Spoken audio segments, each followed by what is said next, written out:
వాస్తురీత్యా మీ ఇంట్లో ఉన్న ఎలాంటి నెగిటివ్ ఎనర్జీకైనా క్షణాల్లో రెమెడీ ఇవ్వబడును. మీ ఇంటికి ఎలాంటి డ్యామేజ్ లేకుండా తక్షణమే పూర్తి పరిష్కారం.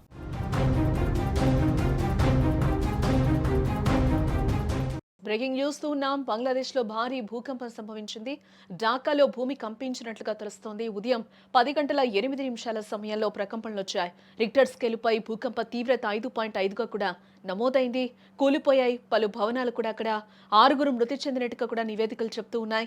బంగ్లాదేశ్ ఐలాండ్ మ్యాచ్ కు అంతరాయం ఏర్పడింది. కోల్కతాలో కూడా భూమి కంపించినట్లుగా అయితే సమాచారం అందుతూ ఉంది. బంగ్లాదేశ్ లో ఈ రోజు ఉదయం భారీ భూకంపం సంభవించింది. ఉదయం 10 గంటల 8 నిమిషాల సమయంలో ఒక్కసారిగా భూమి కంపించడంతో ప్రజలు భయంతో ఇళ్ల నుంచి బయటకు పరుగులు తీశారు.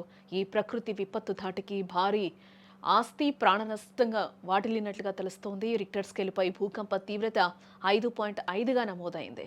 రాజధాని ఢాకాలో భూమి బలంగా కంపించడంతో పలు భవనాలు కూడా కుప్పకూలాయి.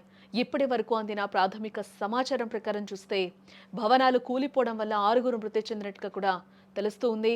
శిథిలాల కింద మరికొందరు చిక్కుకొని ఉండే అవకాశం కూడా ఉందని, సహాయక చర్యలు కొనసాగుతూ ఉన్నాయని కూడా అధికారులు అక్కడ చెప్తూ ఉన్నారు.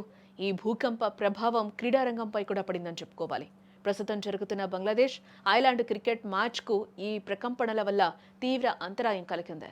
బంగ్లాదేశ్ ఐలాండ్ టెస్ట్ మ్యాచ్ లో 3వ రోజు ఆట జరుగుతూ ఉంది.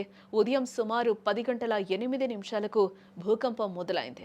ఐర్లాండ్ జట్టు 55 ఓవర్లలో 5 వికెట్లకు 165 పరుగులు చేసిన సమయంలో ఈ ప్రకంపనలు వచ్చాయి. భూమి కదలడం గమనించిన ఆటగాళ్లు వెంటనే మైదానంలోనే కింద కూర్చుండిపోయారు. బౌండరీ దగ్గర ఉన్న వాళ్ళు కూడా వికెట్ల దగ్గరకు వచ్చేశారు.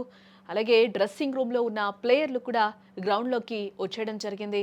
అదృష్టవశాత్తు క్రికెట్ మైదానం చాలా బహిరంగ ప్రదేశం కాబట్టి ఆటగాళ్లకు ఎలాంటి ప్రమాదం అయితే జరగలేదు. దాదాపు 30 సెకండ్ల పాటు భూకంపం ప్రకంపనలు కొనసాగాయని కూడా తెలుస్తుంది.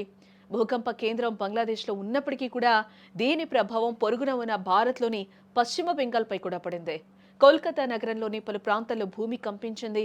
ఇళ్లలోని వస్తువులు కదలటంతో జనం భయాందోళనకు లోనై రోడ్లపై ఒక్కసారిగా పరుగులెత్తారు. అయితే కోల్కతాలో ఎటువంటి ప్రాణ ఆస్తి నష్టం జరగలేదని కూడా సమాచారం లేదు.